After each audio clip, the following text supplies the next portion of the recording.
525 அறிவிப்புகள் வெளியிட்டார். அதுல 1/4 அறிவிப்புகள் தான் எஞ்சிய அறிவிப்புகள் நிறைவேற்றப்படல. இதற்கு வெள்ளை அறிக்கை வெளியிட வேண்டும் என்று நான் அடிக்கடி குறிப்பிட்டேன். ஊடகத்தின் வாயிலாக, பத்திரிகையின் வாயிலாக, சட்டமன்றத்தில் தெரிவித்தேன். அதுக்கு பதிலே இல்லை.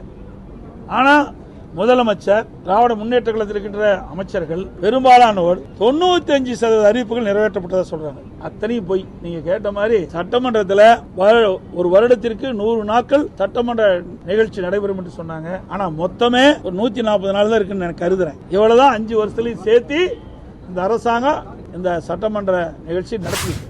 சட்டமன்றம் நேரலை செய்யப்படும் சொல்லியிருந்தாங்க. சட்டமன்றம் முழுமையா எப்படி பகுதி நேரமா நேரலை தரது? அதாவது நான் பேசும்போது வராது, லிங்க் கொடுக்க மாட்டாங்க. அது பேசும்போது மட்டும் லிங்க் வரும். நான் என்ன கேள்வி கேட்டேன்னு அதை ஒளிபரப்பினதான் அதற்கு உண்டான பதில் சரியா தவறா என்று மக்கள் புரிந்து கொள்ள முடியும். பல முறை சட்டமன்றத்தில் பேசிட்டோம், நீதிமன்றம் வரைக்கும் போனோம். அங்கேயும் இது வரைக்கும் பெண்டிங்கில் தான் இருக்குது. இன்னும் அதுக்கு முழு தீர்ப்பு கிடைக்கல. அதனால இதுக்கெல்லாம் விரைவாக விடிவு காலம் வரும். இந்த கூட்டத்தொடரோட இன்னும் இன்னைக்கு அலுவல் ஆய்வுக்குள் நடக்குது. இன்னும் எத்தனை நாள் நடக்குன்னு தீர்மானிப்பாங்க.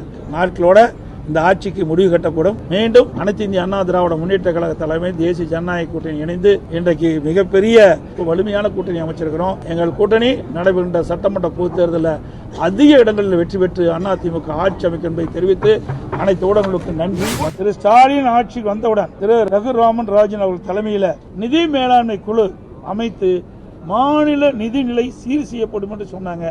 இதுக்கு ஒரு நிபுணர் குழு அமைச்சாங்க. இந்த நிபுணர் குழு அமைத்த பிறகுதான் அதிக கடன் வாங்கியிருக்கிறார் தமிழ்நாட்டில். ஆனால் இன்றைய நிதி நிலைமையோ மாநிலத்தின் கடன் உயர்ந்தும் மக்கள் மீது வரிச்சுமை மற்றும் கடன் சுமை அதிகரித்துள்ள தவிர வேறொன்றும் இந்த அரசில் சாதனை எதுவும் இல்லை. எனவேதான் திரு ஸ்டாலின் இன்றைக்கு நாம் குறிப்பிடுவது பொம்மை முதலமைச்சர், நிதி நிர்வாக திறனற்ற அரசு என்று குற்றம் சாட்டுகிறோம். இன்றைய மாநில நிதிநிலை அறிக்கையிலும் வேளாண் துறை நிதிநிலை அறிக்கையும் ஏறத்தாழ சுமார் 5 மணி நேரம் 2 அமைச்சர்களும் உரை நிகழ்த்தினார் தவிர வரவு செலவு திட்டம் பற்றி உருப்படியாக எதுவும் இல்லை. இன்றைக்கு வேளாண் பட்ஜெட் என்று விவசாயிகளை ஏமாற்றின்ற ஒரு பட்ஜெட்டை போட்டிருக்காங்க. இந்த பட்ஜெட்ல பாத்தீங்கன்னா பல துறைகள் அடங்கி வேளாண் பட்ஜெட். இதுல பால்வளத்துறை, மீன்வளத்துறை, உணவுத்துறை, கூட்டுறவுத்துறை, உள்ளாட்சியில கிராமப்புற சாலைகள், கால்நடைத்துறை, இப்படி பல துறைகளுக்கு ஏற்கனவே ஒவ்வொரு துறைக்கும் ஒரு மானியம், அது ஒவ்வொரு துறைக்கும் ஒரு அமைச்சர் இருக்கிறார். அந்த அமைச்சர் அப்பப்போ மானிய கோரிக்கை வருகின்ற பொழுது அந்த கருத்தை சொல்வார். இதையெல்லாம் உள்ளடக்கி தான் வேளாண்மை துறை. வேளாண்மை துறை என்பது ஒரு தனி துறையாக இருக்க வேண்டும். அதுல நீர்வளத்துறையும் சேர்த்துக்கிட்டாங்க. இப்படி விவசாயிகளை ஏமாற்றுகின்ற ஒரு பட்ஜெட் தான் வேளாண் பட்ஜெட் என்பதை இந்த நேரத்தில் தெரிவிக்கிறேன்.